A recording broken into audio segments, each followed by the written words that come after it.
বিশেষ করে ভারতকে আটকানো ছাড়া উনার সরকারের কিন্তু কোনো সফলতা নাই। ওনার আইন শৃঙ্খলায় নাই, আইন শৃঙ্খলা অবস্থা চরম খারাপ। মোহাম্মদপুর, আদাবর, উত্তরাতে কিশোর গ্যাংয়ে ভরে গেছে।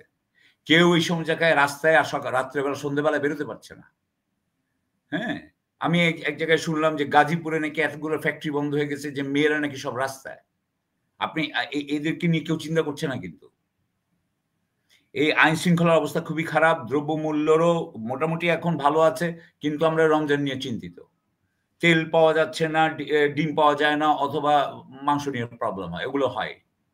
আ আপনি জানেন কিনা জানি না যে গত ৩ মাসে মানুষ ২৫,০০০ কোটি টাকার সঞ্চয়পত্র ভাঙিয়েছে। আপনার এটা খবরের কাগজে এসেছে।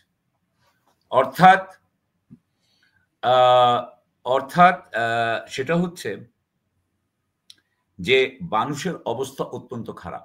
আমাদের অর্থনীতি মুখ থুবড়ে পড়ে আছে।